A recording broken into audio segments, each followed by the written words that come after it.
हाँ जी, good morning students. बेटा ਆਪਾਂ ਆਪਣੀ ਸੈਕੰਡ ਕਲਾਸ ਸਟਾਰਟ ਕਰਨ ਜਾ ਰਹੇ ਹਾਂ, ਜਿਹਦੇ ਵਿੱਚ ਆਪਾਂ ਡਿਸਕਸ ਕੀਤਾ ਸੀ ਕਿ ਆਪਾਂ ਸਭ ਤੋਂ ਪਹਿਲਾਂ ਮੈਜਰਸ ਆਫ ਸੈਂਟਰਲ ਟੈਂਡੈਂਸੀ ਬਾਰੇ ਗੱਲ ਕਰਾਂਗੇ। ਇਹ ਬੇਟਾ ਆਪਣੇ ਯੂਨਿਟ 4th ਦਾ ਜਿਹੜਾ A ਪਾਰਟ ਦਾ ਫਸਟ ਟੌਪਿਕ ਹੈਗਾ, that is called measures of central tendency. ਇਹਦੇ ਵਿੱਚ ਬੇਟਾ ਆਪਾਂ ਡਿਸਕਸ ਕੀਤਾ ਸੀ ਕਿ ਇਹਦੇ ਵਿੱਚ ਆਪਾਂ ਤਿੰਨ ਚੀਜ਼ਾਂ ਬਾਰੇ ਡਿਸਕਸ ਕਰਾਂਗੇ। ਪਹਿਲੀ ਜਿਹੜੀ ਚੀਜ਼ ਹੈਗੀ ਹੈ ਦੈਟ ਇਜ਼ ਮੀਨ।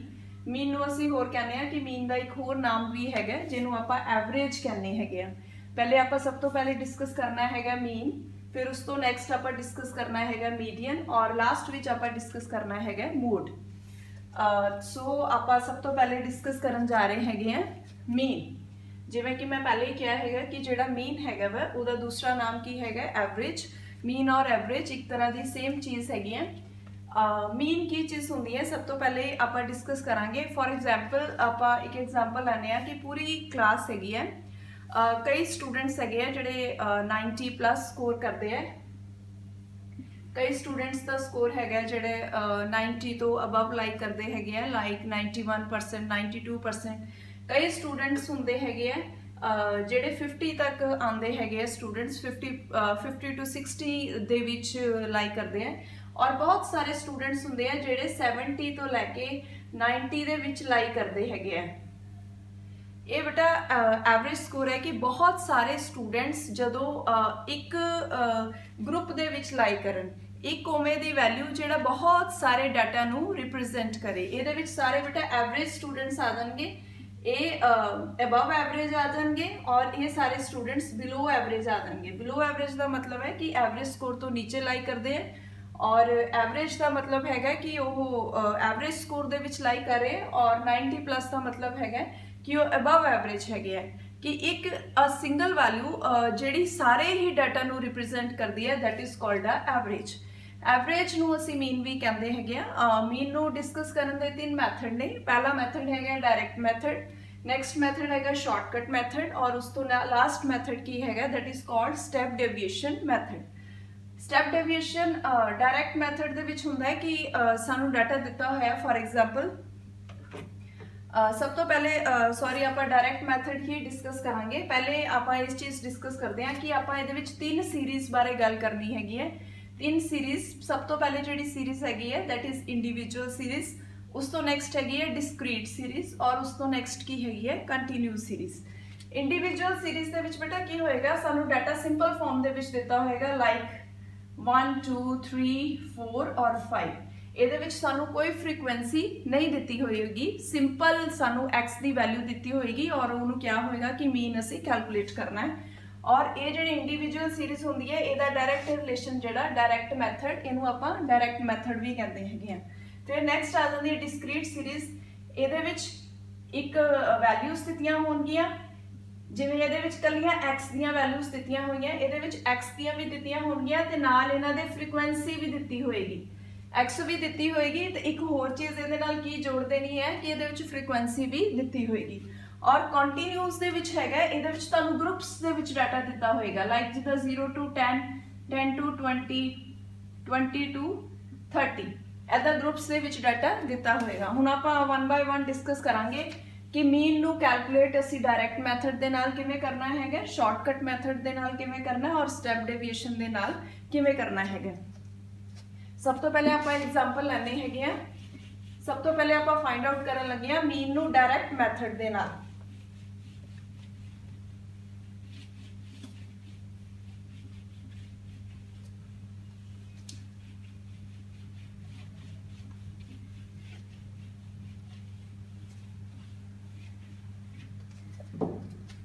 ਹੁਣ ਆਪਾਂ ਫਾਈਂਡ ਆਊਟ ਕਰਨ ਲੱਗੇ ਆ ਮੀਨ। ਜਿਵੇਂ ਕਿ ਮੈਂ ਨਾਮ ਹੀ ਤੋਂ ਹੀ ਕਿਹਾ ਹੈਗਾ ਕਿ ਇਹਦਾ ਇੱਕ ਹੋਰ ਨਾਮ ਵੀ ਹੈ, ਦੈਟ ਇਜ਼ ਕਾਲਡ ਐਵਰੇਜ। ਇਹਨੂੰ ਆਪਾਂ ਕਿਹੜੇ ਮੈਥਡ ਦੇ ਨਾਲ ਸੋਲਵ ਕਰਨ ਲੱਗੇ ਆ, ਡਾਇਰੈਕਟ ਮੈਥਡ ਦੇ ਨਾਲ। ਅਗਰ ਤੁਹਾਨੂੰ ਪੇਪਰ 'ਚ ਕੁਐਸਚਨ ਆਉਂਦਾ ਹੈਗਾ ਕੈਲਕੂਲੇਟ ਦਾ ਮੀਨ ਬਾਈ ਯੂਜ਼ਿੰਗ ਡਾਇਰੈਕਟ ਮੈਥਡ, ਤਾਂ ਤੁਸੀਂ ਕਿਵੇਂ ਇਸ ਨੂੰ ਫਾਈਂਡ ਆਊਟ ਕਰਨਾ ਹੈਗਾ। ਸਪੋਜ਼ ਤੁਹਾਡੇ ਕੋਲ ਵੈਲਿਊਜ਼ ਦਿੱਤੀਆਂ ਹੋਈਆਂ x ਦੀਆਂ ਕੋਈ ਵੀ ਵੈਲਿਊਜ਼ ਦਿੱਤੀਆਂ ਹੋਈਆਂ ਹੈਗੀਆਂ 2 3 4 6 और 7 और फिर 4, ਇਹ ਵੈਲਿਊ ਦਿੱਤੀਆਂ ਹੈਗੀਆਂ। ਮੀਨ ਨੂੰ ਫਾਈਂਡ ਆਊਟ ਕਰਨ ਦਾ ਕੀ ਫਾਰਮੂਲਾ ਹੈਗਾ, ਮੀਨ ਇਜ਼ ਇਕੁਅਲਸ ਟੂ, ਮੀਨ ਨੂੰ ਆਪਾਂ ਇਸ ਤਰ੍ਹਾਂ ਨਾਲ ਡਿਨੋਟ ਕਰਦੇ ਹਾਂ x ਦੇ ਨਾਲ bar, sum of observations sum of observations over number of observations.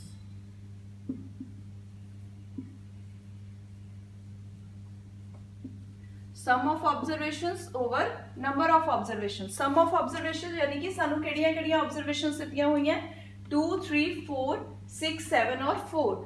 सम का की मतलब है कि इन्हां सारियां दा तुसी की कर लेना हैगा सम कर लेना हैगा 2 + 3 + 4 + 6 + 7 + 4. इन्हां सारियां नू आपां की कर लेना सब तो पहले इन्हां दी एडिशन कर लेनी है इन्हां नू ऐड करके आपां लिखांगे और divided by the number of observation. Number of observation की है 1 2 3 4 5 6. नंबर ऑफ ऑब्जर्वेशन की है 6. ਹੁਣ ਆਪਾਂ ਇਹਨਾਂ ਨੂੰ ਐਡ ਕਰਦੇ ਹਾਂ 3 + 2 ਕੀ ਹੋਇਆ 5 5 + 4 9 9 + 16 15 15 + 7 15 + 7 is 22 and next one is 22 ਦੇ ਵਿੱਚ ਜਦੋਂ ਆਪਾਂ 4 ਐਡ ਕੀਤਾ ਤੇ ਆਪਣੇ ਕੋਲ ਕੀ ਆਇਆ 26/6. ਬਾਕੀ ਤੁਸੀਂ ਆਪਣੀ ਕਾਪੀ ਤੇ ਕੈਲਕੂਲੇਟ ਕਰਨਾ 26/6. ਆਪਾਂ ਹੁਣ 26 ਨੂੰ 6 ਦੇ ਨਾਲ ਆਪਾਂ ਡਿਵਾਈਡ ਕਰਾਂਗੇ. अपना नेक्स्ट स्टेप है 26 नू आप 6 दे नाल डिवाइड करना है पॉइंट लग जाएगा फिर ऊपरों आप 0 लवांगे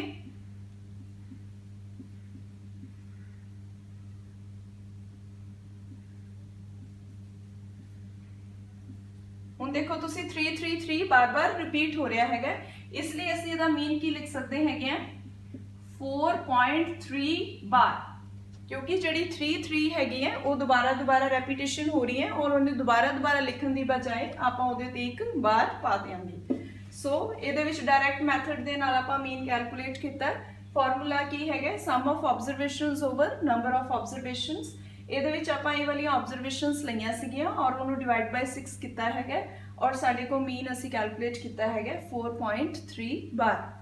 आप एक होर एग्जाम्पल लैने है ऑब्जरवेशनस आप ला लेने 1 2 3 4 5. ਇਹਦੇ ਵਿੱਚ ਇੱਥੇ ਆਪਾਂ ਚੇਂਜ ਕਰ ਲਵਾਂਗੇ that is 1 + 2 + 3 + 4 + 5 ਤੇ ਨੰਬਰ ਆਫ ਆਬਜ਼ਰਵੇਸ਼ਨ ਸਾਡੇ ਕੋਲ ਕਿੰਨੀ ਹੈ 1 2 3 4 5. ਨੰਬਰ ਆਫ ਆਬਜ਼ਰਵੇਸ਼ਨਸ ਕੀ ਆ ਗਈਆਂ 5. ਹੁਣ ਆਪਾਂ ਇਹਨੂੰ ਐਡ ਕਰਾਂਗੇ ਆਪਣਾ ਨੈਕਸਟ ਸਟੈਪ ਇਹਨੂੰ ਐਡ ਕਰਨਾ ਹੈਗਾ 5 + 4 9 9 + 3 12 12 नेक्स्ट 14 और 15 यानी कि 15/5. मीन कितना आ गया 15/5. 5 1 * 5 5 3 15 यानी कि मीन साडे कोल की आ गया 3. ਇਹਦਾ आंसर आ गया है. ਹੁਣ ਤੁਸੀਂ देखो कि ਜਿਹੜੀ 3 वैल्यू हैगी है ये सारे ही डाटा ਨੂੰ ਕੀ ਕਰ ਰਹੀ ਹੈਗੀ ਹੈ रिप्रेजेंट कर रही है इसलिए ਇਹ ਕੀ ਹੈਗਾ मीन हैगा. ਹੁਣ ਆਪਾਂ मीन फाइंड आउट किया है बाय डायरैक्ट मैथड. अपनी नैक्सट क्लास के विच आपां मीन नू ही फाइंड आउट करांगे but with the help of shortcut method. Thank you students.